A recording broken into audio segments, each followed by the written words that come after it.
Assalamualaikum warahmatullahi wabarakatuh. Om Swastiastu, Nama Budaya, Salam Kebajikan. Selamat siang Dewan Juri yang terhormat, serta rekan-rekan dari tim Pro. Perkenalkan, nama saya Gusti Alifra Dananda, selaku perwakilan peserta lomba debat Bahasa Indonesia dari SMA Negeri 61 Jakarta. Pada kesempatan kali ini, saya berposisi sebagai pembicara pertama dari tim kontra pada mosi perdebatan. Dewan ini akan mengadopsi mekanisme student loan di Indonesia. Baik, sebelum saya menyampaikan argumen saya terhadap mosi perdebatan kali ini, izinkan saya membacakan latar belakang dari mosi perdebatan kali ini. Saat ini, akses pendidikan tinggi di Indonesia memang masih menghadapi berbagai persoalan, seperti biaya kuliah yang mahal, keterbatasan beasiswa, serta kesenjangan ekonomi antar wilayah. Namun, solusi atas masalah tersebut bukanlah dengan membebankan utang kepada mahasiswa. Kita harus melihat fakta bahwa kondisi ekonomi Indonesia berbeda jauh dengan negara seperti Amerika Serikat.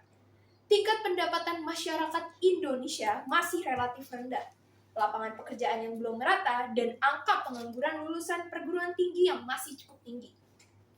Apabila kebijakan student loan diterapkan, maka mahasiswa akan dipaksa memasuki dunia kerja dengan tekanan finansial sejak awal. Bukannya fokus membangun masa depan, mereka justru dibebani cicilan utang pendidikan.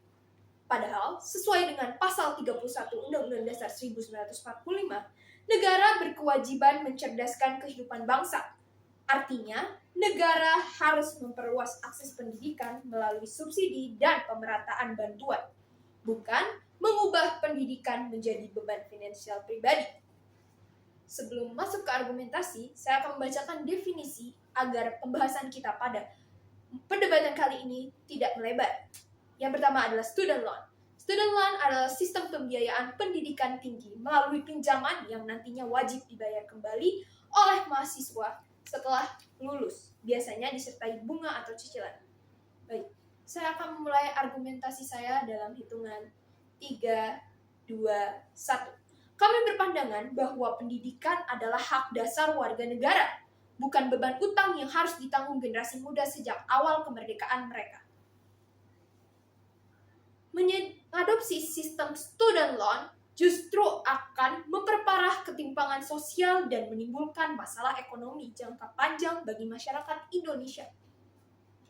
Akan banyak sekali dampak negatif jika sistem ini diterapkan di Indonesia.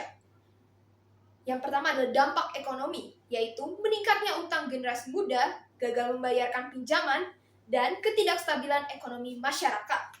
Lalu, dampak sosial, yaitu meningkatnya tekanan mental mahasiswa dan lulusan, kesenjangan akses pendidikan, dan menurunkan kualitas hidup generasi muda. Dan yang terpenting adalah dampak terhadap negara, yaitu negara menjadi kurang bertanggung jawab dalam biaya pendidikan. Yang kedua, pendidikan makin mahal dan ketimpangan sosial makin melebar.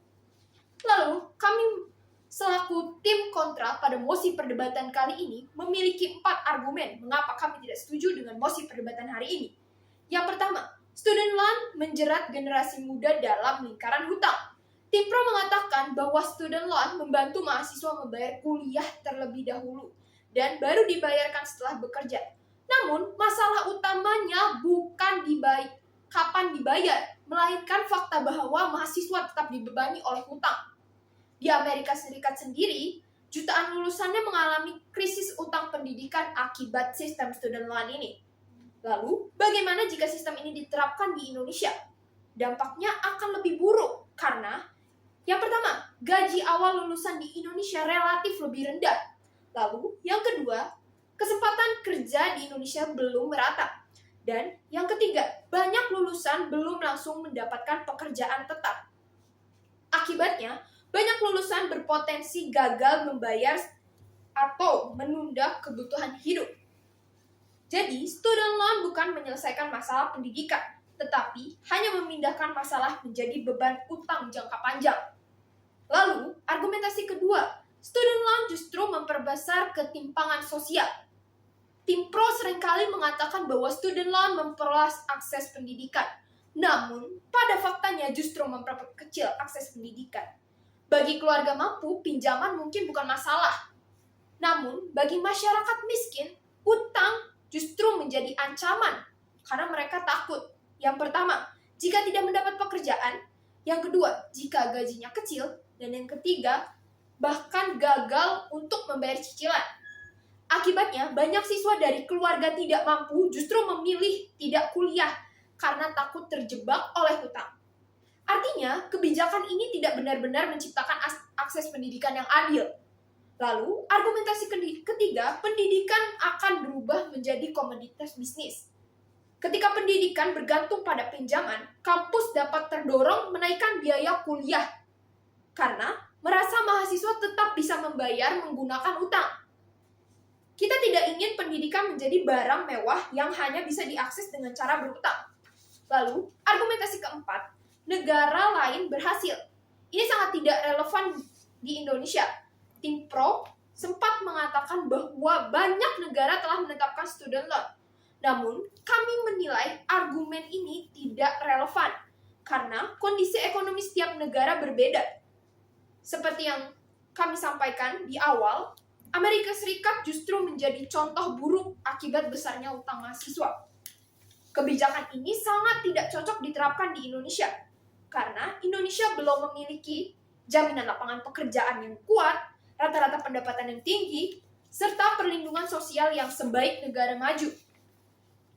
Jika student loan diterapkan di Indonesia, maka yang akan terjadi adalah risiko gagal bayar yang jauh lebih besar. Selanjutnya, tim kami tidak hanya menolak mosi di atas, tetapi juga memberi solusi. Yang pertama, yaitu memperluas beasiswa dan subsidi pendidikan melalui Kartu Indonesia Pintar Kuliah dengan kuota penerimaan yang lebih besar, lalu bantuan UKT bagi mahasiswa yang kurang mampu. Lalu, yang kedua adalah mengontrol biaya kuliah. Pemerintah memperketat pengawasan kenaikan UKT agar kampus tidak semena-mena menaikkan UKT. Lalu, yang ketiga, memperkuat perguruan tinggi negeri. Negara meningkatkan kualitas dan kapasitas kampus negeri agar biaya tetap terjangkau. Dan yang keempat, membuka program kerjasama pendidikan dan industri.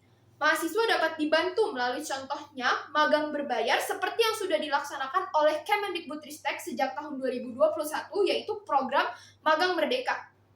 Lalu, sebagai penutup, tim kami percaya bahwa pendidikan adalah investasi negara terhadap rakyat, bukannya jebakan utang bagi generasi muda. Student loan mungkin terlihat membantu dalam jangka pendek, tetapi dalam jangka panjang dapat berdampak buruk. Karena itu, kami dengan tegas menolak mosi tersebut, yaitu Dewan ini akan mengadopsi mekanisme student loan di Indonesia. Karena dampak yang ditimbulkan tidak hanya dampak ekonomi, tetapi ada dampak sosial dan dampak terhadap negara. Maka, kami selaku tim kontra pada mosi perdebatan kali ini mengaku tidak setuju dengan mosi perdebatan kali ini, yaitu Dewan ini akan mengadopsi mekanisme student loan di Indonesia. Sekian argumentasi dari saya. Terima kasih.